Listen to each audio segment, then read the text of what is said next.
ويغفر لكم خطاياكم وسنزيد المحسنين. فبدل الذين ظلموا قولا غير الذي قيل لهم فأنزلنا على الذين ظلموا رجزا من السماء بما كانوا يفسقون. وإذ استسقى موسى لقومه فقلنا اضرب بعصاك الحجر فانفجرت منه 12 عينا قد علم كل أناس مشربهم كلوا واشربوا من رزق الله ولا تعثوا في الأرض مفسدين. صدق الله مولانا العظيم. الحمد لله আল্লাহ তাআলা শুকরিয়া করছি আল্লাহ রাব্বুল আলামিন আমাদেরকে এক সপ্তাহ পরে আবারও মহাগ্রন্থ কোরআনুল কারীমের তাফসীরের মধ্যে আমাদেরকে বসার তৌফিক দান করেছেন। সকলে বলুন আলহামদুলিল্লাহ। গত সপ্তাহে আমরা সূরাতুল বাকারার 57 নম্বর আয়াত পর্যন্ত আমরা আলোচনা শুনেছিলাম, যেখানে আমরা জেনেছিলাম এবং ইসরায়েলদেরকে আল্লাহ রাব্বুল আলামিন কিভাবে শাস্তি দিয়েছেন, কিভাবে ক্ষমা করেছেন এবং কিভাবে তাদের উপর বিভিন্ন ধরনের নিয়ামত নাযিল করেছেন। পাশাপাশি তাদেরকে একটি ময়দানের মধ্যে শাস্তি স্বরূপ আবদ্ধ করার পরে সেখানে আবার আল্লাহ তাআলা মান্নাসালওয়া নামক নিয়ামত আল্লাহ তাআলা তাদেরকে দান করেছিলেন। অর্থাৎ তাদের জন্য আকাশ থেকে আল্লাহ তাআলা খাবার নাযিল করতেন। এই নিয়ামতগুলোর কথা আমরা সূরাতুল বাকারার 57 নম্বর আয়াত পর্যন্ত আমরা জেনেছিলাম। আজকে আমরা সূরাতুল বাকারার 58 থেকে 60 এই তিনটা আয়াত আমরা তেলাওয়াত করেছি। আমরা চেষ্টা করব এই তিন আয়াতের ব্যাপারে আলোচনা করার জন্য। তো প্রথমেই আমরা প্রথমবার জানবো যে আল্লাহ তাআলা এই আয়াতগুলোর মধ্যে কি বলেছেন। আল্লাহ তাআলা বলতেছেন ওয়াবিকুলনা, এবং স্মরণ করো যখন আমি বলেছিলাম উদখুলু হাযিহিল ক্বরিয়া, তোমরা প্রবেশ করো এই গ্রামে, এই এলাকায়, ফাকুলু মিনহা হাইথু শি'তুম, এবং তোমরা খাও যখন চাও, রমাদান খাদ্যস্বরূপ, ওয়াদখুলুল বাবা সুজ্জাদা, এবং দরজা দিয়ে প্রবেশ করো অবনত মস্তকে, ওয়াকুলু, এবং তোমরা বলো হিক্কাতুন নাগফির লাকুম খাতায়াকুম, তোমরা বলো হিক্কাতুন, অর্থাৎ তোমরা বলো আমাদেরকে ক্ষমা করুন, তাহলে আমি তোমাদের অপরাধ সমূহ ক্ষমা করে দেব। ওয়াসানাজিদুল মুহসিনিন, আর আমি সৎকর্মশীলদেরকে আরো বাড়িয়ে দেব। ফাবাদদালাল্লাযীনা যালামু কাওলান, অতএব যারা জালেম তারা কথাকে পরিবর্তন করলো গায়রাল্লাযী ক্বিলা লাহুম, তাদেরকে যা বলা হয়েছিল সেটার বিপরীত। ফাআনজালনা আলাল্লাযীনা যালামু রিজজান, অতএব আমি নাযিল করলাম জালেমদের উপরে আযাব মিনাস সামাই, আকাশ থেকে, বিমা কানু ইয়াফসুকুন, ওই কারণে যে তারা অবাধ্যতা করেছে। ওয়াইয ইসতাসকা মূসা লিকওমিহি, এবং যখন মূসা আলাইহিস সালাম তার কওমের জন্য পানির দোয়া করলেন, ফাকুলনা, আমি বললাম ইদরিব বিআসাকাল হাজার, তুমি তোমার লাঠি দিয়ে পাথরে আঘাত করো।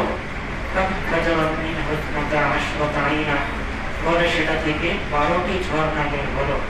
কদ আলিমা কুল্লু উনাসিন মাশরাবাহুম, প্রত্যেক ব্যক্তি তার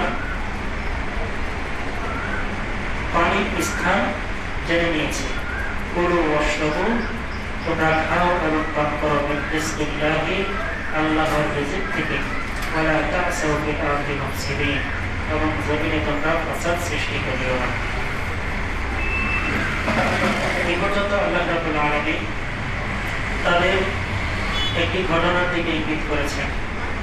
তবে এখানে বিষয় হচ্ছে যে এখানে মূল ঘটনার রেজাল্ট আগে এনেছেন আর মূল ঘটনা পরে এনেছেন।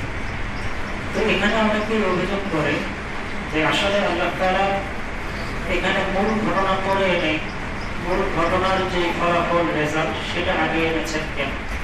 এখানে আমরা যে অনুবাদ দেখলাম, হয়তো লক্ষ্য করছেন যে এখানে আল্লাহ তাআলা তাদেরকে আদেশ দিয়েছিলেন সিজদা অবস্থায় মাথা অবনত করে এলাকায় ঢুকতে, এবং ঢুকার সময় ক্ষমা প্রার্থনা করতে, ইস্তেগফার করতে করতে ঢুকতে আদেশ করছেন। এখন এই যে আদেশ করলেন, এই ঘটনার কিন্তু আগামাথা আমরা কিছুই বুঝিনি। কেন বুঝি নাই? কারণ মূল ঘটনা আল্লাহ তাআলা এখনো বলেনি। মূল ঘটনা বলছেন পরের আয়াতে। যেমন এই যে 61 নম্বর আয়াতে ওয়াইদ কুনতুম ইয়া মুসা লা তাসবিরু আলা তাআমিন ওয়াহিদিন। তো এই আয়াতের মধ্যে আল্লাহ তাআলা মূলত এই ঘটনার যে প্রেক্ষাপট সেটা বলেছেন। তো এখানে আগে পরে আনলেন কেন? তো এর জবাবে মুফাসসিরিন কেরাম বলেন যে আসলে এখানে ঘটনা বর্ণনা করার উদ্দেশ্য আল্লাহ তাআলা যে এখানে এই ঘটনা বলেছেন এর দ্বারা ঘটনা শোনানো বা ইচ্ছা শোনানোর উদ্দেশ্য। অনেক ক্ষেত্রে আমরা অনেক গল্প গুজব করি, অনেক ঘটনা বলি। কি জন্য বলি? বোধহয় মজার জন্য, যে একটা মজার ঘটনা, একটা মজার ঘটনা শোনো, মজা পাইবা। তো মজার জন্য দেখা গেছে আমরা অনেক সময় গল্প, ইচ্ছা গল্প, ঘটনা বলি, শুনি। কিন্তু আল্লাহ রাব্বুল আলামিন এখানে যে ঘটনা বর্ণনা করেছেন এটা শুধুমাত্র মজার জন্য বর্ণনা করেছেন শিক্ষা গ্রহণের জন্য। তো শিক্ষা গ্রহণের জন্য যেহেতু আল্লাহ তাআলা এখানে বর্ণনা করেছেন, এই জন্য আল্লাহ তাআলা কি করছেন যে এই ঘটনার প্রেক্ষিতে তাদের উপরে যে আযাব আসছিল সেই আযাবের ব্যাপারে এবং তাদের অবাধ্যতার যে ব্যাপারটা ওইটা আগে তিনি তুলে ধরেছেন, যাতে করে মানুষ শিক্ষা গ্রহণ করতে পারে, মানুষ যাতে আল্লাহর অবাধ্যতা থেকে বেঁচে থাকতে পারে, মানুষ যাতে আল্লাহর নাফরমানি থেকে বিরত থাকে। এই জন্য এই ফলাফলটা আল্লাহ তাআলা আগে নিয়ে আসছেন। তো এখন আসেন যে আমরা আয়াতের সাথে মিলিয়ে আমরা ঘটনাটা জানব। আল্লাহ তাআলা বলতেছেন যে স্মরণ করো যখন আমি বলেছিলাম যে এই এলাকায় তোমরা প্রবেশ করো। এখন এই এলাকায় প্রবেশ করার বলতে কোন এলাকা? এখানে মুফাসসিরিন কেরাম বর্ণনা করেন যে ওই যে বনী ইসরাঈলের লোকদেরকে আল্লাহ তাআলা 40 বছরের জন্য আটকে দিয়েছিলেন ময়দানে তিহ নামক যে ময়দান ছিল, ওই তিহ নামক এলাকায় যে আল্লাহ তাআলা তাদেরকে আবদ্ধ করে দিয়েছেন। আবদ্ধ করার পরে আল্লাহ তাআলা তাদেরকে অনেক নিয়ামত দিয়েছেন, মেঘ দিয়ে তাদেরকে ছায়া দিয়েছেন। গত সপ্তাহে আমরা আলোচনা করেছিলাম যে এমন এক মেঘ তাদের জন্য দিয়েছেন যে মেঘের থেকে ঠান্ডা শীতল হাওয়া বের হইত এসির মতো। তারপরে আকাশ থেকে খাবার নাজিল করেছেন। কিন্তু ঘটনা হইতেছে যে একই খাবার যখন মানুষ নিয়মিত খাইতে থাকে, সেটা যত উন্নত মানের খাবারই হোক, তখন মানুষ বিরক্ত হয়ে যায়, তখন সেই খাবারটা স্বাদ লাগে না, সেটা বিস্বাদ হয়ে যায় তার কাছে। যেমন আপনি যদি প্রতিদিন পোলাও কোরমা খান, রোস্ট খান, প্রতিদিন পোলাও, প্রতিদিন রোস্ট যদি আপনি খাইতে থাকেন, দেখবেন যে অল্প কয়েকদিন পরে 1 সপ্তাহ, 10 দিন, বেশির চেয়ে বেশি 1 মাস, এরপরে আর ভালো লাগবে না। তো সেখানে তাদেরকে যে খাবার দেওয়া হয়েছে 40 বছর লাগাতার একই খাবার, যদিও সেটা অনেক উন্নত মানের খাবার, আল্লাহর পক্ষ থেকে নাজিলকৃত খাবার, সেটা তো আর কোনো নিম্নমানের খাবার না, সেটা অনেক উচ্চ মানের খাবার। কিন্তু তারপরেও দেখা গেছে একই খাবার ডেলি খাওয়ার কারণে তারা অত্যন্ত বিতৃষ্ণা হয়ে গিয়েছিল, যার ফলে তারা মুসা আলাইহিস সালামের কাছে বারবার চাইতেছিল যে হে মুসা, আপনি আমাদের জন্য স্বাভাবিক খাবারের ব্যবস্থা করে দেন। অর্থাৎ পরের আয়াতে আমরা জানবো, যদিও পরের আয়াতটা আজকে আমরা আলোচনার সময় পাবো কিনা। পরের আয়াতটা আসলে পুরোপুরি সংশ্লিষ্ট রিলেটেড আয়াত। এক কাজ করি, আমরা পরের আয়াতটা পড়ে ফেলি, তাই আমাদের ঘটনা বুঝতে সহজ হবে। আল্লাহ তাআলা বলতেছেন ওয়াইদ কুনতুম ইয়া মুসা, যখন তোমরা মুসাকে বলেছিলে হে মুসা, লান নাসবিরু আলা তাআমিন ওয়াহিদিন, আমরা একই খাবারের উপরে আর ধৈর্য ধরতে পারতেছি না। লান নাসবিরু আলা তাআমিন ওয়াহিদ, আমরা একই খাবারের উপরে আর সহ্য হইতেছে না, আমাদের আর পারতেছি না। রব্বাকা, আমাদের জন্য দোয়া করুন আপনার রবের কাছে, ইখরিজ লানা মিম্মা তুনবিতুল আরদ, যেন তিনি আমাদের জন্য বের করে দেন যা জমিন উৎপন্ন করে। অর্থাৎ জমিন থেকে যেটা উৎপন্ন হয় ওই খাবার যেন আল্লাহ তাআলা আমাদেরকে দেন, আমাদের জন্য ব্যবস্থা করেন, ওই দোয়া করেন। তো কোন খাবার জমিন থেকে বের হয়? উদাহরণস্বরূপ কিছু কথা বলেছেন, বাকলিহা ওয়া কিসসাইহা ওয়া ফুমিহা ওয়া আদাসিহা ওয়া বাসলিহা বলতেছে শাক সবজি, তারপরে কাকুড়ি, শশা, তারপরে হচ্ছে গম, ডাল, পেঁয়াজ, এই কয়েকটা খাবারের কথা তার উদাহরণ শুরু করেছে। এই যে ধরনের খাবার, শাক সবজি, তারপরে শশা, তারপরে হচ্ছে কি আপনার গম, ডাল, তারপরে পেঁয়াজ রসুন, যে এই টাইপের এই ধরনের যে খাবারগুলো জমির থেকে উৎপন্ন হয়, এগুলোর ব্যবস্থা যেন আল্লাহ করে দেয়, আপনি সেই দোয়া করেন। তো যখন মুসা আলাইহিস সালাম বললেন, তিনি বললেন, আতাস্তাবদিলুনা আল্লাযী হুয়া আদনা বিল্লাযী হুয়া খায়র, তোমরা কি পরিবর্তন করতে চাচ্ছ ভালোর বিনিময়ে মন্দ? অর্থাৎ উন্নত মানের খাবারের বিনিময়ে তোমরা নিম্নমানের খাবার চাইতেছ। এই যে খাবারগুলো যেগুলো জমিনে উৎপন্ন হয়, শাক সবজি, শশা, ডাল, চাল, ডাল, গম, পেঁয়াজ রসুন, এই খাবারগুলো এগুলো আসলে ওই আসমান থেকে নাজিলকৃত খাবারের তুলনায় অত্যন্ত নিম্নমানের খাবার। কারণ আসমান থেকে যে খাবারটা নাজিল হইত, ওই খাবারটা একদম সলিড খাবার ছিল, যেটা আল্লাহ তাআলা নিয়ামত স্বরূপ তাদের উপর দান করেছে, এবং সেটা আল্লাহ তাআলার কুদরতের অপার মহিমা ছিল। এজন্য ওই খাবারটা একদম নির্ভেজাল, একদম কোনো ঝামেলা ছাড়া ছিল। যেমন আমরা দেখি আকাশ থেকে নাজিলকৃত সব জিনিসই কিন্তু পিওর হয়। যেমন দেখবেন পৃথিবীতে যে বৃষ্টি নামে, এই বৃষ্টির পানি সবচেয়ে পিওর পানি। আপনি যত ফিল্টারের পানি পান করেন, কিন্তু বৃষ্টির পানির যে পিওর কোনো পানি হইতে পারে না। তো দেখেন যে বৃষ্টির পানিটা, এটা কিন্তু আল্লাহ তাআলা তিনি নাজিল করেন। এটা বিভিন্ন প্রসেসের মাধ্যমে আল্লাহ তাআলা এটাকে পিউরিফাই করে তারপর নাজিল করেন। আমার অথচ এই পানিটা ছিল কিন্তু নোনা পানি। সাগরের পানি থেকে কিন্তু এটা বাষ্প বের হয়ে, অথচ সাগরের পানি ছিল নোনা, এমন পানি যেটা মুখে দেওয়ার উপযুক্ত না, যেটা মানুষ কোনোদিন দিতে পারে না, এরকম পানি ছিল সাগরের পানি। সেই পানিটাকে আল্লাহ তাআলা উঠে নিয়ে ওটাকে এমন ভাবে প্রসেসিং করেন, প্রসেসিং এর পরে এমন সেটা পিওর হয়ে যায় যে কোনো ফিল্টারের পানিও ওটার কাছে কোনো ভ্যালু রাখে না। তো দেখেন আল্লাহ তাআলা সাধারণত বৃষ্টির পানি এতটা পিওর নাজিল করেন, আর সেখানে তো আল্লাহ তাআলা একদম নিজের কুদরত তাদের জন্য খাবার নাজিল করেছিলেন। তো সেই খাবারটা একদম দুনিয়ার সবচেয়ে পিওর খাবার ছিল, কোনো ধরনের কোনো ভেজাল, কোনো ধরনের অস্বাস্থ্যকর জিনিস সেটার মধ্যে ছিল না। কিন্তু মাটি থেকে যে খাবারগুলো উৎপন্ন হয়, সেগুলো বিভিন্ন প্রকার হয়। কিছু আছে ভালো কোয়ালিটি, কিছু আছে খারাপ কোয়ালিটি। মাটি ভালো হলে একটু ভালো কোয়ালিটি হয়, মাটি খারাপ হলে খারাপ কোয়ালিটি হয়। আবার ভিতরে পোকা হয়, ভিতরে বিভিন্ন ধরনের ব্যাকটেরিয়া হয়, বিভিন্ন সমস্যা থাকে আমাদের খাদ্য যেগুলো আমরা গ্রহণ করি। তো এই জন্য মুসা আলাইহিস সালাম বললেন যে তোমরা কি উচ্চমানের জিনিসের বিনিময়ে নিম্নমানের জিনিস তোমরা নিতে চাইতেছো?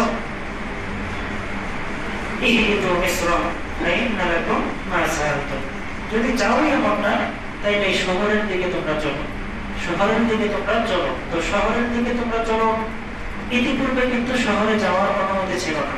এই যে জায়গায় আল্লাহ তাআলা তাদেরকে আবদ্ধ করে দিয়েছিলেন, 10-15 মাইল জায়গা, এটার বাইরে তারা যাইতে পারতো না, বহু চেষ্টা করেও তারা পারেনি।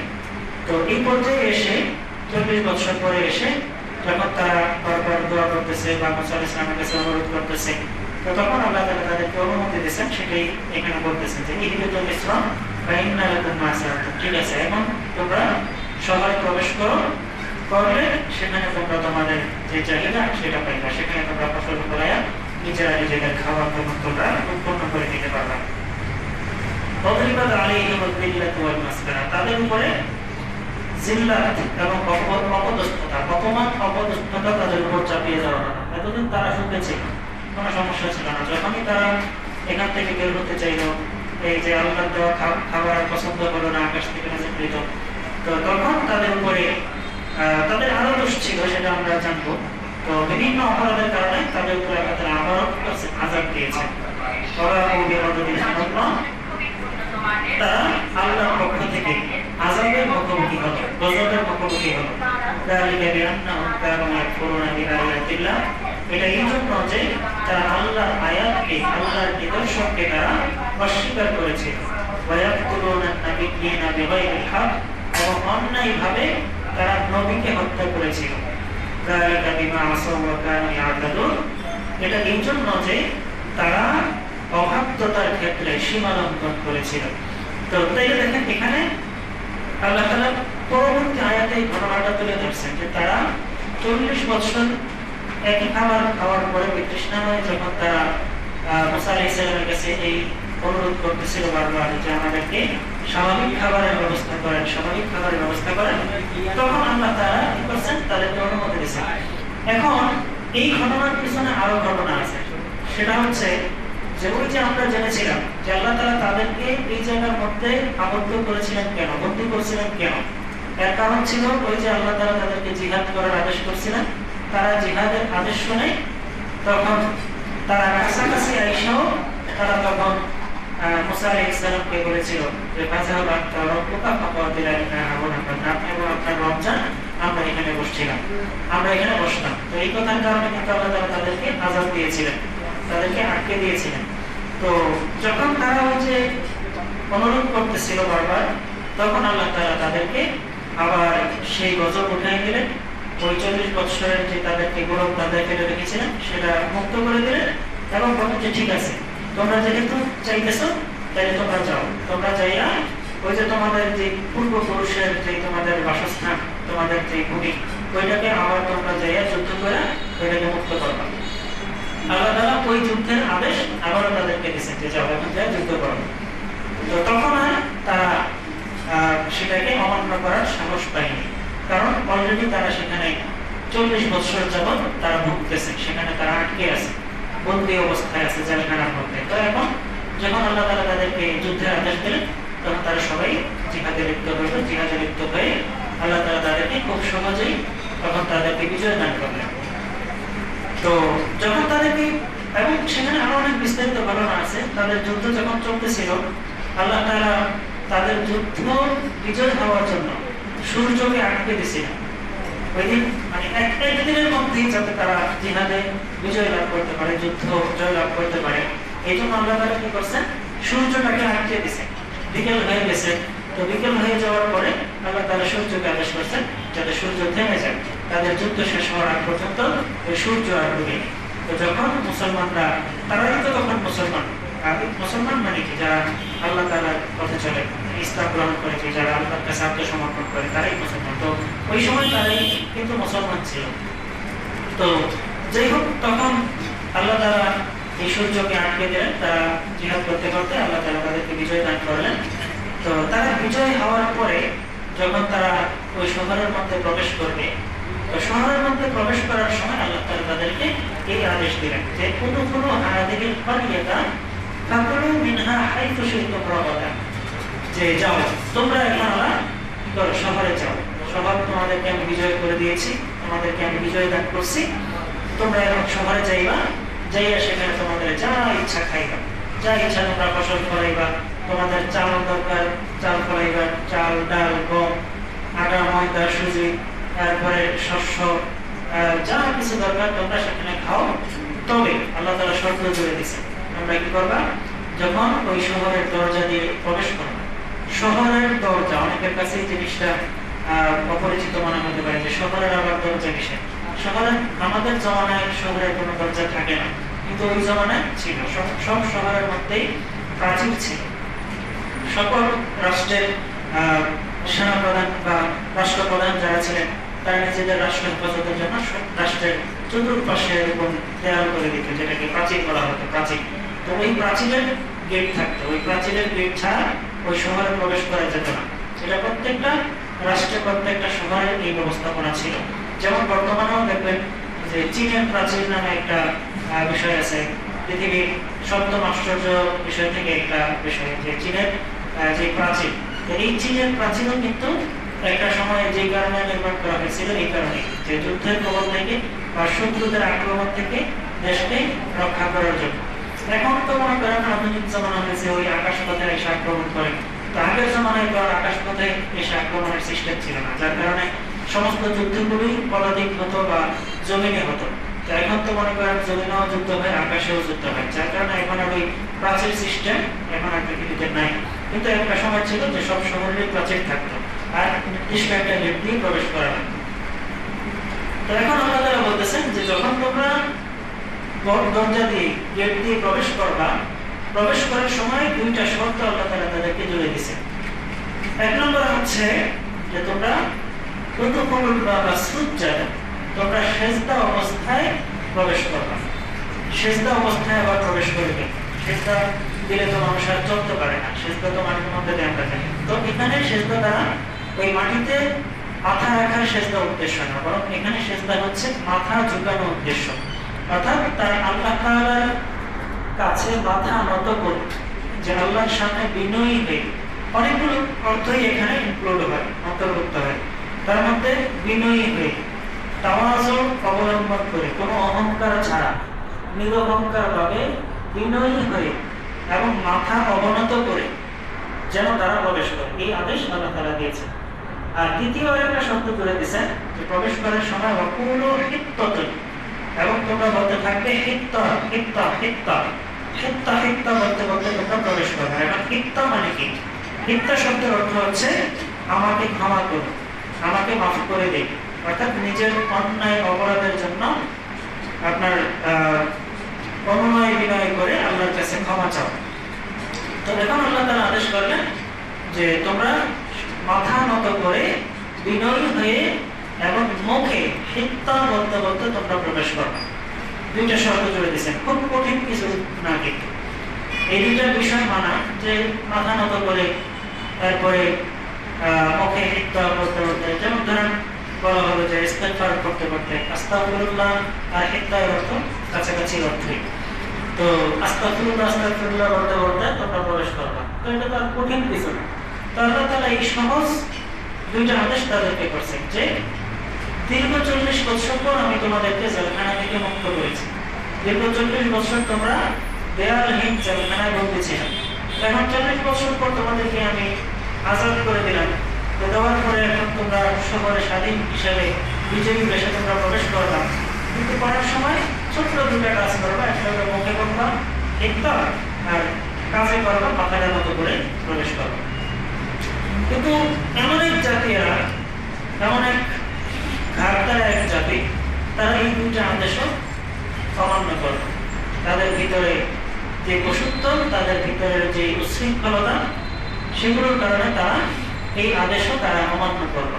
এটাই আল্লাহ তাআলা বলতেছে যে যদি তোমরা এমনটি করো সানাজিদুল মুহসিনিন, এমনটি করলে তোমরা যতটুকু চাইছো যে আমাদেরকে চাল ডাল শস্য দানা পেঁয়াজ রসুন এগুলো আমাদেরকে দেন, তো তোমরা যেগুলো চাইছো তার থেকে বেশি তোমাদেরকে দিই, যেটা চাইছো এটার চেয়ে আরো অনেক বেশি বাড়াই দেবো তোমাদেরকে, যদি এই আদেশ তোমরা মেনে চলো।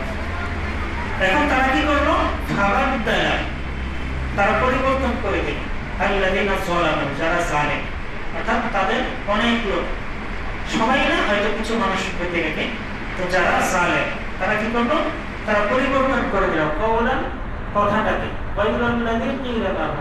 তাদেরকে যেটা বলা হয়েছিল সেটা অন্যটা দিয়ে, অর্থাৎ তাদেরকে যে কথা বলতে বলা হয়েছিল সেটা না বলে তারা অন্য কথা বলতে বলতে, এবং তারা মাথা পোঁচা করে পাও বাটা করে তারপরে ঢুকছে। তাদের মানে এখানে পাও বাটা করছে কেন, এখানে একটা প্রশ্ন আসে। তো এখানে ওই সময় মুফাসসিরিনে কেরামের অধিকাংশের মতে ওই সময় মুসা আলাইহিস সালাম জীবিত ছিলেন। এই ঘটনা যখন ঘটছে 40 বছর পরে, এর আগে মুসা আলাইহিস সালাম চলে গেছিলেন। তো তাহলে তাদের দায়িত্ব তখন কে ছিল? তো তাদের দায়িত্ব তখন ছিলেন ইউশা ইবনে নুন আলাইহিস সালাম। ইউশা ইবনে নুন তিনিও একজন আল্লাহর নবী, আল্লাহর মনোনীত নবী, তবে তিনি শুরু থেকেই নবী ছিলেন। তিনি প্রাথমিক দিকে মুসা আলাইহিস সালামের খাদেম ছিলেন। আমরা মুসা আলাইহিস সালামের ঘটনা শুনছি যে তিনি ওই যে খিজির আলাইহিস সালামের সাথে যখন দেখা করতে গেছিলেন, খিজির আলাইহিস সালামের সাথে দেখা করতে যাওয়ার সময় এই যে উনি ওনার সাথে ছিলেন, ইউশা ইবনে নুন, উনি মুসা আলাইহিস সালামের সাথে ছিলেন। তো মুসা আলাইহিস সালামকে সহযোগিতা করতেন, খেদমত করতেন, তো ওনার সাথে চলতেন, মানে ওনার সাহাবী ছিলেন, এক কথায় ওনার ঘনিষ্ঠ সাহাবী ছিলেন। যেমন রাসূল সাল্লাল্লাহু আলাইহি ওয়াসাল্লামের ঘনিষ্ঠ সাহাবী ছিলেন আবু বকর, ঘনিষ্ঠ সাহাবী ছিলেন ওমর, রাসূল করিম সাল্লাল্লাহু আলাইহি ওয়াসাল্লাম কিন্তু বলেছেন যে আমার পরে যদি কোনো নবী হতো তাহলে ওমর হইতো, রাসূলুল্লাহ বলেছেন। তো নবীদের সাথীদের নবী হওয়ার ব্যাপারে পূর্বের রেকর্ড আছে, সেই হিসাবে রাসূলুল্লাহ বলেছিলেন এটা, যে আমার পরেও যদি নবী হওয়ার কোনো সিস্টেম থাকতো তাহলে ওমর নবী হইতো, কিন্তু নবীর দরজা, নবুয়তের দরজা বন্ধ হয়ে গেছে রাসূলুল্লাহর সাথে সাথে। তো মুসা আলাইহিস সালামের সাথী যিনি ছিলেন ইউশা ইবনে নুন, ওনাকে আল্লাহ তাআলা পরবর্তীতে নবুয়ত দান করেছিলেন যখন মুসা আলাইহিস সালাম চলে গেছেন। মুসা আলাইহিস সালামের এবং হারুন আলাইহিস সালাম খুব সম্ভবত তখন জীবিত ছিলেন না। তো মুসা এবং হারুন আলাইহিস সালাম চলে যাওয়ার পরে ইউশা ইবনে নুনকে আল্লাহ তাআলা দায়িত্ব দিয়েছিলেন, নবুয়ত দিয়েছিলেন। আর ওই সময়টাতে ইউশা ইবনে নুন তাদের দায়িত্বে ছিলেন, তাদের লিডিং এ তিনি ছিলেন। তো তিনি কি করছেন, তিনি তো জানেন এই জাতি একটা ঘাটতেরা জাতি, বনি ইসরাইল এরা অসভ্য একটা জাতি, বেয়াদব একটা জাতি। তো তিনি আন্দাজ করতে পারছিলেন যে এরা কোন একটা উল্টাপাল্টা করবে। মানুষ যখন দেখবেন যে দীর্ঘদিনের একটা জুলুম থেকে, জুলুম না, তারা দীর্ঘদিনের কারাবরণ থেকে যখন মুক্তি পায়, দীর্ঘদিনের কষ্ট থেকে যখন মানুষ মুক্তি পায়, তখন মানুষ আনন্দে অনেক কিছু উল্টাপাল্টা করে ফেলে, তাই না? দেখবেন যে আমাদের বাংলাদেশের ওই জুলাই আন্দোলনের পরে 5 আগস্টে যখন মানুষ কি হইল, দীর্ঘ 16 বছরের কষ্ট থেকে যখন মানুষ মুক্তি পাইল, তখন দেখবেন এই খুশিতে মানুষ বহু অন্যায়, বহু জুলুম অন্যায়ের প্রতি করছে। গাজী কোম্পানি লুটপাট কইরা বিভিন্ন জায়গায় লুটতরাজ, বিভিন্ন জায়গায় মনে করেন এরকম অন্যায়, তারপরে অবিচার মানুষ করছে। তো এগুলো কিন্তু কখনোই এগুলো সমর্থনযোগ্য না। এই যে অন্যায়গুলো মানুষ যখন খুশির মুহূর্তে করে গেলে অনেকে এগুলো জানতে গেছে, আরে মানুষ এতদিন করে এই গেছে, একটু করবে না, একটু করবে কেন? একটু করবে কারা? যারা আপনার জালে, যাদের ভিতরে ইমানি বুঝ নাই, যাদের ভিতরে দ্বীনি বুঝ নাই। আর যাদের ভিতরে ইমানি বুঝ আছে, দ্বীনি বুঝ আছে, তারা তো এই মুহূর্তে আরো বেশি বিনয়ী হয়ে যায়। তারা এই মুহূর্তে যখন আল্লাহ তাআলা একটা কষ্ট থেকে তাদেরকে মুক্ত করবেন, তারা এটার প্রতি কৃতজ্ঞ হয়ে আল্লাহর প্রতি আরো মাথাকে অবনত করে দেয়। তারা খুশিতে আল্লাহর সামনে আরো তারা বিনয়ী হয়ে যায়, মুতাওয়াজিআ হয়ে যায়। যেমনটি আমরা দেখি রাসূলুল্লাহ সাল্লাল্লাহু আলাইহি ওয়াসাল্লাম যখন মক্কা বিজয়ের সময় তিনি দীর্ঘ 10 বছর পরে, 10 বছর তিনি নিজের ভূমিহীন ছিলেন, নিজের মাতৃভূমি, নিজের এলাকা, বাবা মার বাসস্থান, এগুলো ছেড়ে তিনি অন্যত্র হিজরত করা অবস্থায় ছিলেন।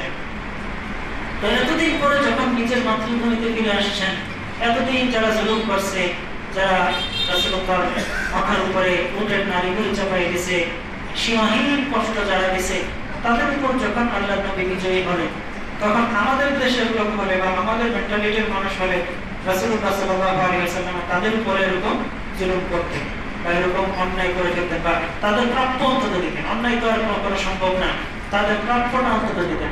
তারা যে শাস্তি পাবো না, সেই শাস্তি অন্তত রাসূলুল্লাহ দিতেন। কিন্তু রাসূলুল্লাহ তাদের প্রতি অবিচার করবেন দূরের কথা, তাদের পাওনা যে শাস্তি ছিল সেটাও তিনি দেন। তারা তো ভয়ে শেষ যে তাদের সবাইকে মৃত্যুদণ্ড দিবে, তারা সবাই এই ভয়ে ছিল, নিশ্চিত ছিল। এবং ওই যুগের সিস্টেমই ছিল এটা, ওই যুগের সিস্টেমই ছিল এটা, যে যুদ্ধে যেই দল পরাজিত হবে তাদেরকে হয়তো মৃত্যুদণ্ড দিবে, নয়তো গোলাম বানাবে, হয়তো গোলাম নয়তো মৃত্যুদণ্ড, এই দুইটার বাইরে কোনো শাস্তি ছিল না। ওই যুগে যুদ্ধে পরাজিতদের জন্য এই দুইটার বাইরে আর কোনো শাস্তি ছিল না, হয়তো মৃত্যুদণ্ড নয়তো গোলাম। তো তারা তো এই ব্যাপারে নিশ্চিত ছিল যে আমাদেরকে মৃত্যুদণ্ডই দিবে, আর আমাদের বাচ্চা, বউ বাচ্চা যারা আছে তাদেরকে গোলাম বানাবে। এই সিস্টেমই ছিল যে ওই যুগে আপনার যুদ্ধের উপযুক্ত যারা থাকতো শত্রু বাহিনীর, তাদেরকে মেরে ফেলে, যাতে করে তারা পরবর্তীতে আর কখনো আক্রমণ করতে না পারে। পরবর্তীতে যারা আবার তারা শক্তি অর্জন করে আবার আমার উপর আক্রমণ করবো, এই সম্ভাবনাই যাতে না থাকে। এই জন্য বিজয় হইলেই কি করতো, ওই পরাজিত সৈন্য যারা ছিল, পরাজিত যুদ্ধের উপযুক্ত যারা ছিল তাদেরকে মেরে ফেলতো, আর তাদের বউ বাচ্চাদেরকে গোলাম বানাই ফেলতো। তো মক্কার লোকগুলো কিন্তু তখন এই ব্যাপারে নিশ্চিত ছিল যে আমাদের প্রতিও এটাই করবে, মুহাম্মদ এটাই তিনি করবেন। অথচ রাসূলুল্লাহ সাল্লাল্লাহু আলাইহি ওয়াসাল্লাম কি করছিলেন, তিনি যখন মক্কার দরজা দিয়ে প্রবেশ করেন, প্রবেশ করার সময় হাদিস শরীফের বর্ণনায় আসছে যে তিনি তার মাথা আল্লাহ তাআলার সামনে এমন ভাবে ঝুঁকিয়ে দিয়েছিলেন, ওটার উপরে উঠে তিনি প্রবেশ করছিলেন। যেমন ওটার উপরে উঠে যখন মক্কাতে প্রবেশ করতেছিলেন, তিনি এতটা বিনয়ী হয়ে গিয়েছিলেন, এতটা আল্লাহর প্রতি তিনি মাথা ঝুঁকিয়ে দিয়েছিলেন। হাদিসের বর্ণনায় আসছে যে রাসূলুল্লাহর দাড়িগুলো উটের পিঠের সাথে লেগে যেতেছে, তিনি মাথা এমন ভাবে ঝুঁকিয়ে দিয়েছিলেন। অথচ আমরা কি করি যে আমরা বিজয়ী হইলে বা আমাদের কোনো কষ্ট দূর হইলে তখন আমরা এত আনন্দ, এত অহংকারী হয়ে যাই যে তখন আর আল্লাহর সামনে মাথার কথা আল্লাহকেই আমরা ভুলে যাই। অথচ রাসূলুল্লাহ জীবন্ত আদর্শ তিনি দেখিয়ে গেছেন যে যখন বিজয়ী বেশে তিনি প্রবেশ করেন, তিনি মাথা এমন ভাবে ঝুঁকিয়ে দিয়েছিলেন যে দাড়ি মোবারকটা উটের পিঠের সাথে লেগে যাইতেছিল। তো রাসূলুল্লাহ সাল্লাল্লাহু আলাইহি ওয়াসাল্লাম এটা তিনি প্রমাণ করে গেছেন যে হ্যাঁ, আল্লাহর সামনে নত হইতে হয় আল্লাহ যদি কোনো নিয়ামত দান করেন, বিজয়ী দান করেন। কিন্তু ওই যে বনি ইসরাইল যাদের কথা আমরা আলোচনা করতেছিলাম, যে তারা তো এমন এক জাতি যে তাদের হুটহাট মুহূর্তে মুহূর্তে তারা অপকর্ম করে ফেলে, যার কারণে ওই ইউশা ইবনে নূন তিনি আন্দাজ করতে পারতেছিলেন যে এই জাতি তো একটা মার্কা মারা জাতি, যারা যে কোনো সময় অবরোধ ঘটাই ফেলবে। এই জন্য তিনি কি করছিলেন, ওই শহরে ঢোকার যে গেট ছিল, ওই গেটের আপনার দরজাটা তিনি কাস্টমাইজ করে মডিফাই করে ওটাকে একদম নিচু করে দিয়েছিলেন, যাতে করে মাথা নয়াই ঢুকে লাগে, মাথা যাতে তারা নয়াই ঢুকতে হয়। আল্লাহ তারা যেহেতু আদেশ করছেন মাথা নয়া ঢুকতে হবে, এই জন্য তিনি কি করছেন যে ওই গেটটাকে তিনি নিচু করে দিয়েছেন, যাতে করে তারা মাথা নোয়ানো ছাড়া যাতে ঢুকতে না পারে, যাতে করে তারা চাইলেও আল্লাহর হুকুমের অবাধ্যতা করতে না পারে। এই জন্য তিনি কি করছেন, গেটটা নিচু করে দিয়েছেন। এখন গেটটা নিচু করে দিয়েছেন এই জন্য ওই বেহুদা জাতি, ওই বেয়াদব জাতি কি করছে, তারা মাথা এমনি না ঝুঁকায় তেমনি ঝুঁকেছে পিছন দিকে, মাথা ঝুঁকাবে না, পাও বাঁকা করে দিছে, পাও বাঁকা করে তারা মাথা এরকম করে পিছন দিকে দিয়ে তারা ওই শহর দিয়ে ঢুকছে। মানে দেখেন কি পরিমাণ বেয়াদব একটা জাতি, উচ্ছৃঙ্খল একটা জাতি, যে কি সমস্যা ছিল তোদের কি সমস্যা ছিল যে মাথাটা ঝুঁকায় যদি ঢুকতি তাহলে কি কোনো সমস্যা হইতো, তাদের শরীর কোনো অসুস্থ হয়ে যেত, কিচ্ছু ছিল না, কোনো সমস্যা ছিল না। তারপরেও তারা কি করছে যে তাদের মানে অবাধ্যতা করতেই হবে, মানে আল্লাহর হুকুমের বিপরীত তাদের কাজ করতেই হবে, নাইলে তাদের পেটের খাবার হজম হবে না, এই একটা অবস্থা। তো তারা মাথা উপরের দিকে দিয়ে পাও বাঁকা করে, হাঁটু বাঁকা করে তারপরে ওই দিক দিয়ে ঢুকছে। এটা ছিল একটা আদেশের ব্যাপারে, যে আদেশটা আল্লাহ করছিলেন যে সুজ্জাদা, ওদখুলুল বাবা সুজ্জাদা, মাথা ঝুঁকিয়ে প্রবেশ কর, এটা এক আদেশ। আর আরেকটা আদেশ ছিল, সেটা কি হিত্তাতুন, হিত্তাতুন বলতে বলতে তোমরা প্রবেশ করবে, হিত্তা হিত্তা এভাবে বলতে থাকলাম। এখন তারা এই শব্দটাকে কি করছে, আল্লাহ তাআলা বলতেছেন যে ফাবাদদালাল্লাযীনা যালামু কাওলান গায়রাল্লাযী কিলা লাহুম, তাদেরকে যে শব্দ বলতে বলা হয়েছিল এই শব্দটাকে তারা উল্টাই ফেলছে, তারা পাল্টাই ফেলছে। কি পাল্টাইছে, হিত্তাতুনের কাছাকাছি আরেকটা শব্দ আরবিতে আছে হিত্তাতুন, মানে একটা হচ্ছে হায়ের পরে ত তাসদীদ, আর হিত্তাতুন হলো হায়ের পরে নুন, শুনতে অনেকটা একই শোনা যায়, হিত্তাতুন হিত্তাতুন। এখন ওরা কি করছে, হিত্তাতুন না হইলা হিত্তাতুন হিত্তাতুন বলতে বলতে ঢুকছে, হিত্তা হিত্তা, হিত্তা না হইলা হিত্তা হিত্তা বলতে বলতে তারা ঢুকছে। এখন হিংসা কেন বললো তারা, মানে কি পরিমাণ উচ্ছৃঙ্খল জাতি দেখেন, তারা ইচ্ছা করে হিংসা না হইলে হিংসা বলছে। আর হিংসা শব্দের অর্থ হইল গম, গম গম চিনেন তো, যেটা দিয়ে ওই ময়দা বানায়, এই গম। এখন ওই যে তাদের 40 বছরের ক্ষুধা গম খাওয়ার, গম খাইব তারা। এখন আল্লাহ কইছে হিংসা, ক্ষমা চা, ক্ষমা চাইতে চাইতে ঢুক, এরা বলে হিংসা গম দেন, আপনারা গম দেন। তারা ক্ষমা চাওয়ার বদলে তারা হিংসা হিংসা বলতে বলতে চাই, কোন সময় গম খাবো, যে গম হইব, গম দিয়ে রুটি বানাবো, এবার রুটি খাবো। এই হলো তাদের অবস্থা, যে এরা তো একে তো হইল উচ্ছৃঙ্খল, দ্বিতীয়ত আল্লাহ তারা ছোট্ট তাদেরকে যে দুইটা আদেশ দিয়েছিলেন, এই জায়গায়ও তারা এমন ভাবে অবদ্ধতা করলো যে আল্লাহ তারা তখন এমন মানে রাগান্বিত হইলেন, এমন অসন্তুষ্ট হইলেন, তাদেরকে কি করলেন, গজব দিয়ে তাদের বহু মানুষকে আল্লাহ তাআলা মেরে ফেলেন। তাদেরকে প্লেগ রোগ, প্লেগ একটা রোগ আছে, মহামারী, যেটা পৃথিবীতে অনেক মহামারী কিন্তু আগে ছিল, এখনো আমরা মাঝে মধ্যে দেখি, যেমন এই যে করোনা, এটাও একটা মহামারী। তো প্লেগ একটা রোগ ছিল আপনার আগেকার জমানায়, যে রোগটা ইঁদুর থেকে ছড়াইত, ইঁদুরের একটা ভাইরাস থেকে আপনার পুরা দেশের মধ্যে এই রোগটা মহামারী আকারে, মানে প্রতি ঘরে ঘরে মানুষের মধ্যে এই রোগ দেখা দিয়ে তারা অল্প কয়েকদিনের মধ্যেই তাদের শরীর পচে যাইত, পচে তারা মারা যেত। তো এই গজব আল্লাহ তাআলা তাদেরকে দিয়েছিলেন তাদের এই অবাধ্যতার কারণে। আচ্ছা, এরপরে আল্লাহ তাআলা এখানে আবার তুলে ধরতেছেন এই যে ফানজালনা আলাল্লাযিনা যালামু রিজজাম মিনাস সামা, আকাশ থেকে আমি তাদের উপরে আযাব নাযিল করলাম, আকাশ থেকে তাদের উপর আমি গজব নাযিল করলাম। তো এই গজবের মাধ্যমে মুফাসসিরিনে কেরাম বর্ণনা করেন যে প্রায় ৭০,০০০ বনী ইসরাঈল তারা মারা গেছে। এর আগেও কিন্তু ৭০,০০০ মরছে, ওই যে যখন তারা গরুর পূজা করছিল, গরুর পূজার কারণে তারা ৭০,০০০ মরছে।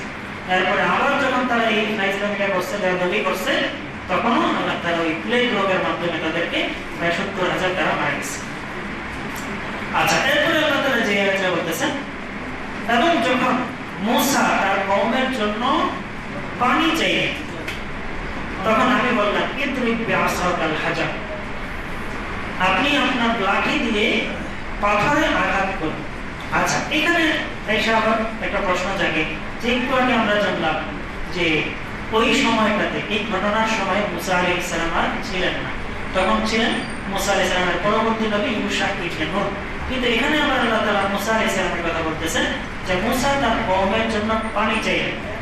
তাহলে মূসা তার কওমের জন্য পানি চাইলেন কিভাবে? তিনি তো ছিলেন। তো এর জবাবে মুফাসসিরিনে কেরাম বলেন যে আসলে এই পানি চাওয়ার ঘটনাটা আসলে ওই সময়ের না, এই পানি চাওয়ার ঘটনা আগে, যখন আল্লাহ তাআলা ওই যে তাদেরকে আটকে দিয়েছিলেন, ওই সময়ের ঘটনা। বাকি এখানে কেন এটা আল্লাহ তাআলা বলতেছেন যে ওই যে তাদের যে নিয়ামত, ওইটা তারা স্মরণ করায় দেওয়ার জন্য, তাদেরকে যে আরো একটা স্পেশাল নিয়ামত দিয়েছিলেন, যে এই সমস্ত নিয়ামতের পরেও তারা এরকম অবাধ্যতা করছে, তারা আল্লাহ তাআলার নাফরমানি করছে, আল্লাহর অবাধ্যতায় লিপ্ত হয়েছে, এটা বোঝানোর জন্য আল্লাহ তাআলা আবার আরো একটা নিয়ামতের কথা, যেটা ওই সময়ে দিয়েছিলেন আগের একটা নিয়ামতের কথা এখানে তিনি আবারও আলোচনা করতেছেন। তো আল্লাহ তাআলা বলতেছেন যে যখন মূসা তার কওমের জন্য পানি চাইলেন, তো পানি চাইছিলেন কেন? কারণ ওই যে আমরা জানছিলাম যে ময়দানে তিহের মধ্যে সেখানে কোনো কিছুই ছিল না, পানির ব্যবস্থা ছিল না, বৃষ্টি ছিল না, এরপরে খাবার ছিল না, ফসল ছিল না, ঘর ছিল না, কাপড় ছিল না। হ্যাঁ, কাপড় সেখানে দেখেন, এখানে আরো একটা নিয়ামত, মানে একটা আশ্চর্য নিয়ামত আল্লাহ তাআলা তাদেরকে দিয়েছিলেন। হ্যাঁ, গত সপ্তাহে বলছিলাম, কেন মনে নাই, যে ওই যে তাদের তো এখানে কোনো কাপড়ের ব্যবস্থা ছিল না, কাপড় বানানোর ব্যবস্থাও ছিল না, কিছুই তো নেই, বানাবে কি দিয়ে? এখন তাদের গায়ে যে কাপড়গুলো ছিল, এই কাপড় দিয়েই তাদের সারা ওই যে পুরো 40 বছর চলতে হয়েছে। তাদের পরনের যে কাপড়, এই কাপড়গুলো দিয়েই তাদের চলতে হয়েছে, বা সাথে যদি একটা থাকতো ওগুলো দিয়েই চলতে হয়েছে। এখন এখানে অনেক বড় একটা মানে ঝামেলা আসে, বা অনেক বড় একটা সমস্যা এখানে তৈরি হয়। সেটা হচ্ছে যে তাদের সাথে তো অনেক বাচ্চা ছিল, অনেক শিশু ছিল, তারা তাদের পরিবার নিয়েই রওনা হয়েছিল মিশর থেকে। তো স্বাভাবিকভাবেই তাদের সাথে পরিবার, বাচ্চা অনেক পরিমাণ ছিল।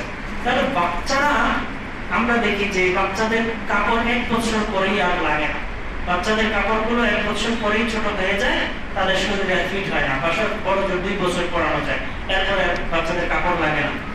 তো এখানে মুফাসসিরিনে কেরাম বলেন যে আল্লাহ তাআলা তাদেরকে এমন এক মানে কুদরত তাদেরকে দিয়ে দিয়েছিলেন যে বাচ্চাদের কাপড়গুলো বাচ্চাদের সাথে বড় হয়।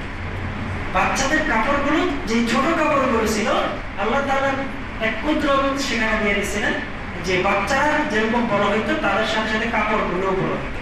তো ওই যে যতদিন তারা বড় হয়েছে, তাদের কাপড়গুলো সাথে সাথে এরকম বড় হয়েছে, যার কারণে তাদের আর ওই কাপড় বানানোর অথবা কাপড় বাহির থেকে ইম্পোর্ট করার বা আমদানি করার কোনো প্রয়োজন হয় নাই, ওগুলো দিয়েই তারা এতদিন চলছে। তো এখন সেখানে আরো একটা বড় যে সমস্যা ছিল, সেটা ছিল পানি ছিল না, খাবারের পানি ছিল না, পানি পাবে কোথায়? তো এখন তারা ঈসা মূসা আলাইহিস সালামের কাছে বলতেছে যে মূসা, আমাদের তো পানি নেই, আপনি আল্লাহর কাছে দোয়া করেন, আল্লাহ তাআলা যাতে পানির ব্যবস্থা করেন। তখন আল্লাহ তাআলা মূসা আলাইহিস সালামকে বললেন যে ইদরিব বিআসাকাল হাজার, যে মূসা তুমি এক কাজ করো, তুমি তোমার হাতের যে লাঠিটা আছে, লাঠিটা দিয়ে তুমি পাথরের মধ্যে আঘাত করো। এখন পাথরের মধ্যে আঘাত করবে, কোন পাথর? এই সম্পর্কে মুফাসসিরিনে কেরাম বলেন যে মুসা আলাইহিস সালামের যে জাতি ছিল তাদের সাথে একটা পাথর ছিল, তারা একটা পাথর এটা সব জায়গায় বয়ে বেড়াইতো। এই পাথরটা তারা যেখানে যাইতো, চার কোণা একটা পাথর ছিল, স্কোয়ার সাইজের চার কোণা। তো এই চার কোণা পাথরটা তারা বরকতময় পাথর মনে করত। তারা এই পাথরটা সব জায়গায় নিয়ে যেখানেই যেত এই পাথরটা তারা নিয়ে যেত।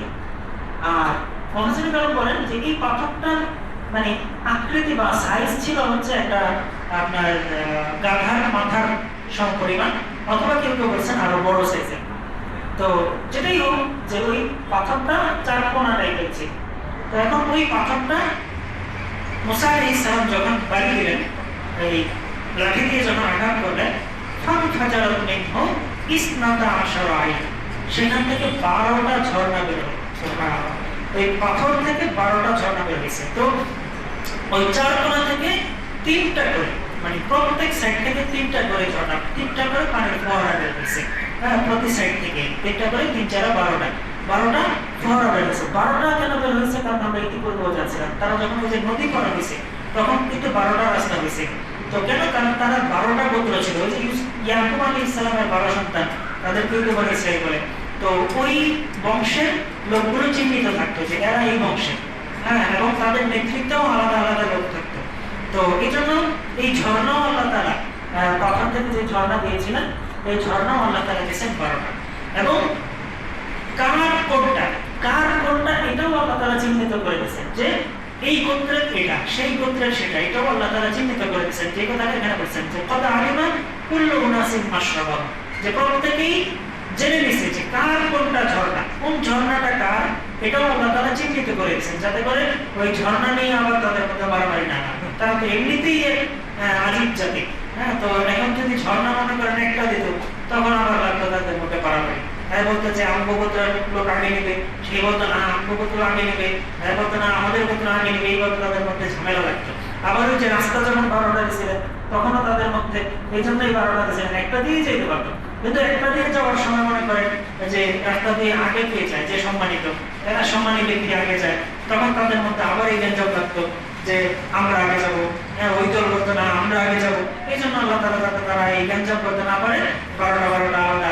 দেখেন না, খুব মসজিদে বাচ্চারা আসলে আমরা কি করি, হ্যাঁ একজন এই পাশে দাঁড়াইবা, একজন এই পাশে দাঁড়াইবা, একজন এই কাতারে দাঁড়াইবা, একজন ওই কাতারে দাঁড়াইবা, যাতে দুইজন একসাথে দাঁড়িয়ে ঝগড়া করতে না পারে, দুষ্টামি করতে না পারে। তো এই জাতিটা তো মনে করেন এই দুষ্ট এবং ঝগড়াটা একটা জাতি।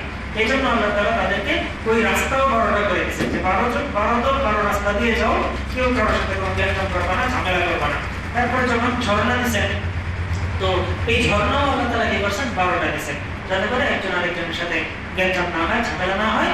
এবং প্রত্যেকের এই ঝর্ণার মধ্যে চিহ্ন দিয়ে দিচ্ছেন, হ্যাঁ যে এটা এই গোত্রের ঝর্ণা, সেটা সেই গোত্রের ঝর্ণা। তো তারা প্রত্যেকেই যার যার নিজস্ব ঝর্ণা থেকে পানি নিয়ে আসলো। এখন এই পাথরটা, এটা কি একবারের জন্যই পানি বের হয়েছিল, নাকি বের হয়ে কন্টিনিউ বের হইতে থাকতো, নাকি যখন প্রয়োজন তখন বের হইতো? এই সম্পর্কে মুফাসসিরিনে কেরামের গ্রহণযোগ্য অভিমত হলো যে এই পাথরটা যেহেতু তাদের সাথে সবসময় থাকতো, এই জন্য এটা কন্টিনিউ পানি বের হইতো না। যখন তাদের পানি প্রয়োজন হইতো, মুসা আলাইহিস সালামকে বলতো, মুসা আলাইহিস সালাম লাঠি দিয়ে বাড়ি দিতেন, পানি বের হইতো। এরপরে যখন প্রয়োজন শেষ হইতো, আবার পানি অটোমেটিক বন্ধ হয়ে যেত। এই সিস্টেম এটা ছিল। হ্যাঁ, তো এখন এখানে একটা বিরাট প্রশ্ন আসে যে আচ্ছা, পাথর থেকে পানি কিভাবে বের হয়? পাথরের থেকে তো পানি বের হওয়াটা এটা সম্ভব না, এটা তো আসলে অসম্ভব একটা ব্যাপার। স্বাভাবিকভাবে আমরা যেমন দেখি এই যে জমজমের কূপ, এটা থেকে পানি বের হয় বা এটাতে পানি আসে, এটা একটা স্বাভাবিক বিষয় বলা যায়। কারণ ভূগর্ভস্থ যে পানি থাকে বা মাটির নিচে যে পানি থাকে, সেখান থেকে পানি ওঠানো কূপের মধ্যে, এটা একটা স্বাভাবিক প্রক্রিয়া, আমরা এটা জানি। অথবা আমরা নলকূপ খনন করি, ওই নলকূপ দিয়ে পানি ওঠে, টিউবওয়েল খনন করি, টিউবওয়েল দিয়ে পানি উঠে, এটা একটা স্বাভাবিক প্রক্রিয়া, মাটির নিচ থেকে পানি উঠতেই পারে। এটা আল্লাহ তাআলা হুকুম দিয়েছেন, পানি যে জলপথ পথে উঠে গেছে। কিন্তু পাথর থেকে পানি বের হওয়া, এটা তো আসলে একটা অস্বাভাবিক ব্যাপার। তো এখানে মুফাসসিরিনে কেরাম একটা জবাবে বলেন যে আসলে আল্লাহ তাআলা যখন ইচ্ছা করেন, তখন আসলে কোনটা স্বাভাবিক আর কোনটা অস্বাভাবিক, এটা আসলে তখন আর হিসাবে চলে। হ্যাঁ, হইতে পারে যে যেখানে পাথরটা আল্লাহর আদেশে বা তারা রাখতো, তখন মনে করেন ওই মাটির নিচ থেকেই হয়তো আল্লাহ তারা পানি উঠিয়ে পাথরের মাধ্যমে বের করতেন, এমনটাও সম্ভাবনা আছে।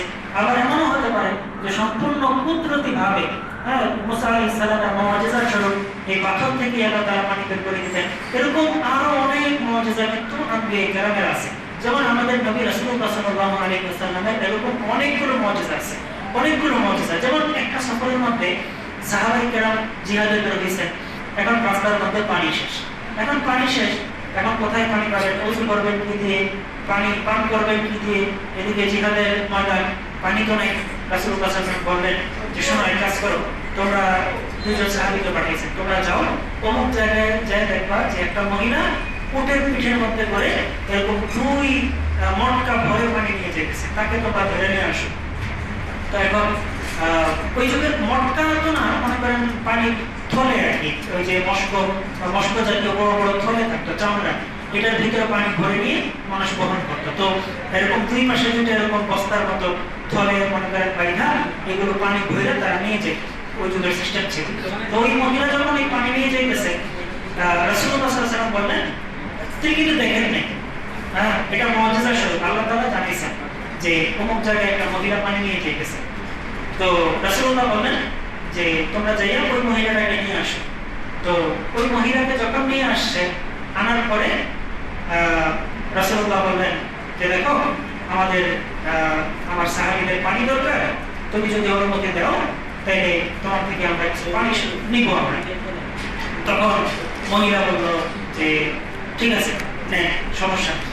তো তখন রাসূলুল্লাহ বললেন যে তোমরা সবাই এখান থেকে পানি নাও, যা যত পাত্র আছে, পানির যত পাত্র আছে এই পাত্র তোমরা ভরে ভরে সবাই পানি।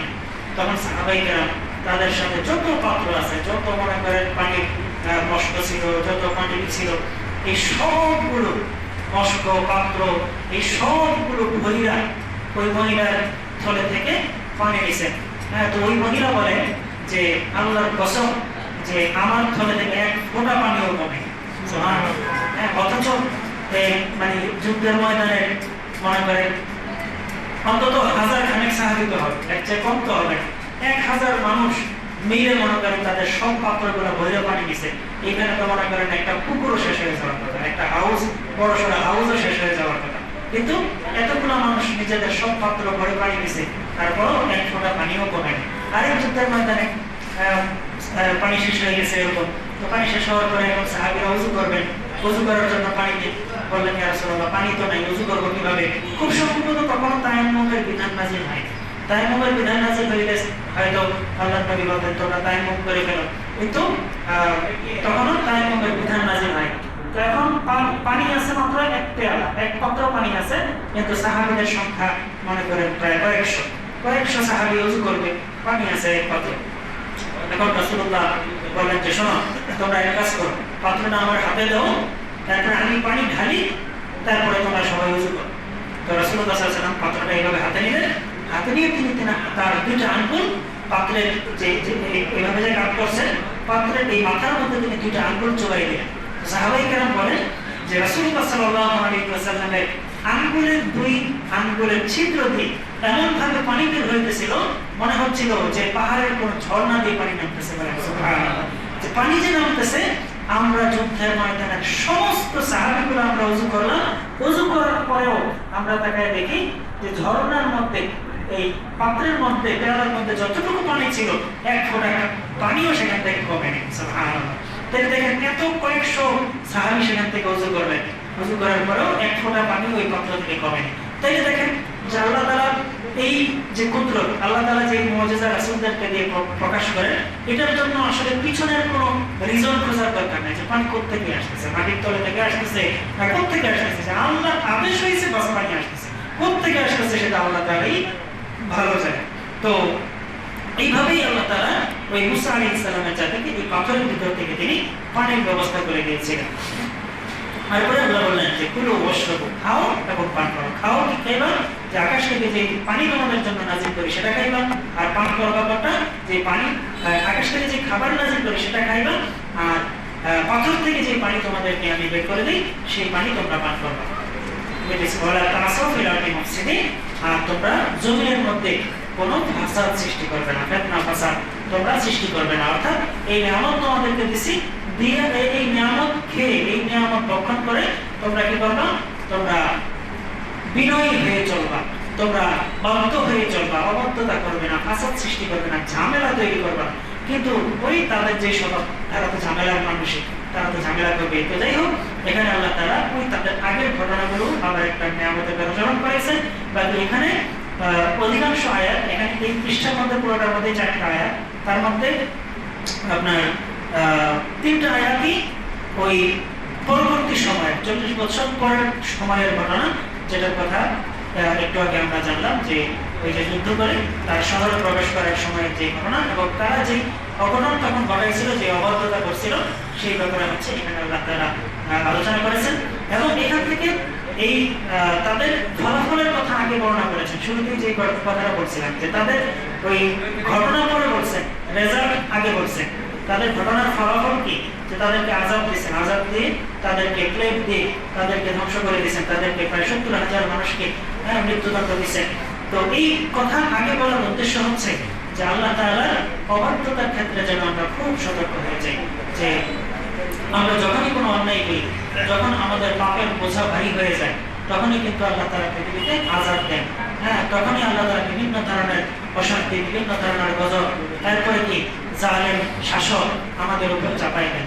এই জন্য অবাধ্যতার ক্ষেত্রে আমাদের খুব সতর্ক থাকতে হবে, কারণ আল্লাহ তাআলা বলেছেন যাহারাল ফাসাদু ফিল বাররি ওয়াল বাহরি বিমা কাসাবাত আইদিন নাস লিইউযিকাহুম বা'দাল্লাযী আমিলু লাআল্লাহুম ইয়ারজিউন। যে মানুষ পৃথিবীতে যত বিপদ আপদের সম্মুখীন হয়, জমিনে যত বিপদ আপদের সম্মুখীন হয়, সেগুলো তাদের সব নিজেদের হাতের কামাই। এখন নিজেদের হাতের কামাই তার পুরোটাই কি দেই না, আল্লাহ তাআলা বলতেছেন বিমা কাসাবাত আইদিন নাস লিইউযিকাহুম বা'দাল্লাযী, কিছু দেই, কিছু বা শব্দের অর্থ হচ্ছে কিছু, তাদেরকে আমি কিছু শাস্তি আমি পৃথিবীতে দেই, যাতে করে তারা ফিরে আসে, তারা যাতে বুঝতে পারে যে আমার আযাব ভয়ঙ্কর, আমার আযাব শাস্তি। যে যখন করোনার লকডাউন চলতেছিল, তখন কিন্তু দেখবেন যে আমরা সবাই ভুগছি, সবাই আমরা টের পাইছি যে আসলে আল্লাহর আযাব, আল্লাহর শাস্তি কত ভয়ঙ্কর হতে পারে। তাও তো অত ভয়ঙ্কর, তেমন ভয়ঙ্কর কিছু ছিল না। সামান্য একটা ভাইরাস দিয়েছিলেন, যার দ্বারা কিছু মানুষ মারা গেছে, ওরকম গণহারেও মানুষ মারা যায়নি, কিছু মানুষ আক্রান্ত হয়েছে, গণহারেও আক্রান্ত হয়নি। তো চিন্তা করেন যে এই জামানায় যদি প্লেগ রোগ আল্লাহ তাআলা দিয়ে দেন, যে গজবটা আগের জামানায় মানে অনেক দিতেন, অনেক, মানে এই গজবটা প্লেগ রোগ বর্তমানে পৃথিবীতে নাই বললেই চলে, বা দেখা যায় না বললেই চলে। কিন্তু এই প্লেগ রোগটা একটা সময় এরকম ছিল যে মনে করেন এক দেশের মানুষ মনে করেন 70%, 80% মানুষ মারা গেছে এই প্লেগ রোগ। মানে একবারে হইলে সময় আক্রান্ত, 1-2 জন বাড়ে সময় আক্রান্ত, সবার শরীর পচে যেত, শরীর পচে তারা মারা যেত। তো এরকম গজব কিন্তু আল্লাহ তাআলা আমাদেরকে দেন না, আমাদেরকে ছোটখাটো হয়তো ওই যে ঘূর্ণিঝড় দেন, হয়তো ভূমিকম্প দেন, ছোটখাটো ভূমিকম্প, ওই ভূমিকম্প দেন না, বলতে যে ভূমিকম্পের মাধ্যমে বহু জাতিকে আল্লাহ তাআলা ধ্বংস করে দিয়েছে, ওরকম কিছুও দেন না, আমাদেরকে ছোটখাটো ভূমিকম্প দেন। আল্লাহ তাআলা আমাদেরকে সতর্ক করায় দেন, যাতে আমরা ফিরে আসি না, আমরা ইয়ারজিউন, তারা যাতে আল্লাহর পথে ফিরে আসে, দিনের পথে যাতে ফিরে আসে। এই জন্য আল্লাহ তাআলা আমাদেরকে ছোটখাটো আযাব দিয়ে মনে করায় দেয় যে আমি কিন্তু এখনো তোমাদেরকে দেখতেছি, আমি সেই প্রভু, যে প্রভু আমি বনী ইসরাঈলকে ধ্বংস করছি, যে প্রভু আমি আদ জাতিকে ধ্বংস করছি, সামুদ জাতিকে আমি ধ্বংস করছি, আমি তোমাদেরকে ধ্বংস করতেছি না, কিন্তু তোমাদেরকে মনে করাই দিতেছি যে আমি চাইলেই কিন্তু একটা শব্দের মাধ্যমে আমি তোমাদেরকে ধ্বংস করে দিতে পারি। বহু জাতিকে আপনারা শব্দ দিয়েও ধ্বংস করছেন, বিভিন্ন বিকট আওয়াজের মাধ্যমে ধ্বংস হয়ে গেছে। এই জন্য আমরা আল্লাহ তাআলার কাছে ফিরে আসবো, বিনয়ী হব, অহংকারী হব না। সবসময় আল্লাহ তাআলা যত ভালো কিছু দান করুন, অহংকারী হওয়া যাবে না, সবসময় বিনয়ী হয়ে থাকা লাগবে যে আরে আল্লাহ তাআলা দিচ্ছেন, আমার তো এখানে কিছুই করার নেই। আমার মতো কত, আমার যে কত আরো শক্তিশালী সামর্থ্যবান মানুষ দুনিয়াতে করতেছে, তার পেটে খাবার নেই, তার আয় রোজগার নেই। আমাকে আল্লাহ তাআলা যতটুকু দিচ্ছেন, যতটুকু কম দিচ্ছেন আর বেশি দিচ্ছেন, এতটুকুই আলহামদুলিল্লাহ। যদি বেশি দিয়ে থাকেন, প্রয়োজনের অতিরিক্ত দিয়ে থাকেন, যত দিবে আমরা তত বিনয়ী হব, অহংকারী হব না। এই শিক্ষাই আল্লাহ তাআলা কিন্তু এখানে আমাদেরকে দিয়েছেন যে যতই আল্লাহ তাআলা নিয়ামত দান করুন, নিয়ামতের পরে আমাদেরকে যত বেশি নিয়ামত তত বেশি বিনয়ী হতে হবে। ফলওয়ালা গাছ ফলওয়ালা গাছ দেখবেন ঝুঁকে যায়, গাছের ডালের মধ্যে যখন ফল হয় ওই ফলের ভারে গাছটা কিন্তু ঝুঁকে যায়। ঠিক মানুষও এরকম হইতে হবে, যত বেশি নিয়ামত আল্লাহ আমাকে দিবেন আমাকে তত বেশি ঝুঁকে যেতে হবে, তত বেশি আল্লাহর দিকে আমাদেরকে ঝুঁকতে হবে, বিনয়ী হইতে হবে, অহংকারী হওয়ার কোনো সুযোগ নেই। আল্লাহ তাআলা আমাদের সবাইকে এই আয়াত থেকে শিক্ষা গ্রহণ করার তৌফিক দান করুন এবং মৃত্যু পর্যন্ত এই কোরআনের সাথে এই কোরআনের মজলিসের সাথে আমাদেরকে জুড়ে থাকার তৌফিক দান করুন। একটা পরামর্শ, সেটা হচ্ছে আগামী সপ্তাহে আগামী শুক্রবার হয়তো ঈদ হয়ে যেতে পারে, হয়তো যদি 29 রোজা হয় তাহলে মনে হয় শুক্রবার ঈদ, তাই না? রোজা যদি 29টা হয় তাহলে শুক্রবার ঈদ ইনশাল্লাহ, আর যদি রোজা 30টা হয় তাহলে শুক্রবার রোজা থাকবে। তো এখন আমাদের আগামী সপ্তাহের আয়োজনটা যদি রোজা থাকে, যদি রোজা